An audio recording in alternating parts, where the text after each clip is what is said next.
오늘 본문을 보면 하나님께서 하늘의 지혜를 솔로몬에게 주시는 그러한 장면을 보여주고 있습니다. 5절을 보면 기브온에서 밤에 여호와께서 솔로몬의 꿈에 나타나시니라. 하나님이 이르시되 내가 내게 무엇을 줄꼬 너는 구하라. 그때 솔로몬은 하나님께 지혜를 구하고 있습니다. 솔로몬이 이렇게 기도합니다. 주의 백성을 재판하사 선악을 분별하게 하소서. 저는 이것을 하나님과 공감하는 자, 이 사람이 솔로몬이었다는 겁니다. 하나님이 나를 공감해 주는 것처럼 내가 이제 하나님과 공감하려는 자, 그 자에게 하나님이 하늘의 지혜를 주신다는 겁니다. 왜 그럴까요? 하나님은 솔로몬의 소리도 듣고 있었지만은 백성의 탄식과 울분과 억울함의 소리를 듣고 계십니다. 오늘 이 시대에 하나님께서 하나님과 공감하고 하나님이 우리를 공감하는 그 마음을 아는 자 누구인가? 그런 사람을 얼마나 찾고 계신가?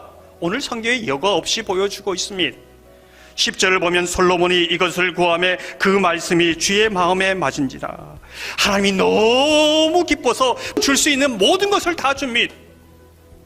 13절에 보면 내가 또 너의 구하지 아니한 부와 영광도 내게 주노니 내 평생의 열왕 중에 너와 같은 자가 없을 것이라.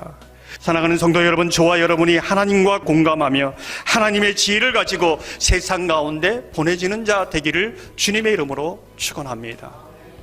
오늘 후반부에 보면은 하나님과 공감해서 하나님의 지혜를 가지고 삶 가운데 살아가는 솔로몬의 삶을 보여주고 있습니다.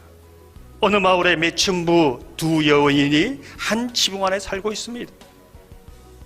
이 여인은 3일 간격으로 아이를 낳습니다. 근데 3일 늦게 낳은 그 여인이 어느 날 술을 먹었는지 밤에 자다가 잘못 실수해서 아이가 죽습니다. 다음날 아침 이 일을 알고 보라고 어떻게 할까? 아이를 바꿔치기 하는 것이지요.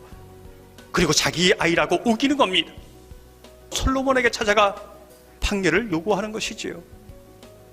솔로몬은 그 두 여인의 말을 듣습니다. 그 상황을 정확하게 이해합니다.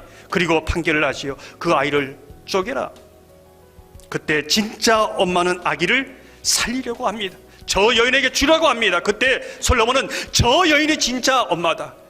아이를 사랑하고 살리려는 그 자가 정말 엄마다. 이렇게 판결합니다.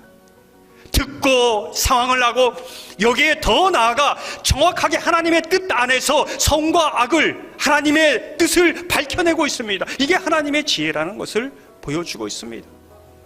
성경은 이 하나님의 지혜에 대해서 4장에 이렇게 다른 표현을 쓰고 있습니다.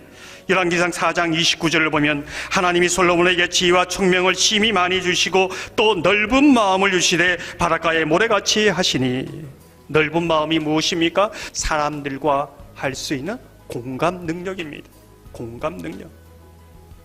하나님과 공감하는 자가 사람들과 공감할 수 있다는 것이지. 오늘 이 두 여인의 사건은 우리가 살아가는 세상 한가운데 삶의 현장을 너무나 잘 보여주고 있습니다. 우리가 사는 시대가 어떨까요? 정말 이 시대에 필요한 것이 무엇일까요? 사람들은 무엇 때문에 아파하고 괴로워할까요? 이것을 보여주고 있습니다. 공감 능력, 하나님의 지혜가 없어서 사람들은 울부짖고 서로에게 상처 주고 상처받고 사람이 하는 말을 공격으로 생각하고 적으로 모릅니다. 이 시대가 그렇습니다. 그래서 전부 다 탄식하는 것이지. 이 시대에 공감 능력이 없어서 하나님의 지혜가 없어서 이렇게 합니다. 하나님은 누구를 보낼까? 누구를 보낼까? 하나님의 공감을 아는 자, 하나님과 공감하는 자, 그 사람이 이 시대에 하나님의 지혜를 가지고 세상 사람들과 진정으로 공감할 수 있다는 것을 말해주고 있습니다. 사랑하는 성도 여러분, 하나님께서 오늘도 여러분을 공감해 주시고 세상 사람들 다 그거 하지 않고 하나님이 여러분을 공감하고 있습니다. 그 공감을 알고 하나님의 주시는 지혜를 받아 지혜가 없어서 공감 능력이 없어서 괴로워하는 이 세상 한가운데 빛과 소금으로 드러나는 저와 여러분의 삶이 되기를 주님의 이름으로 축원합니다.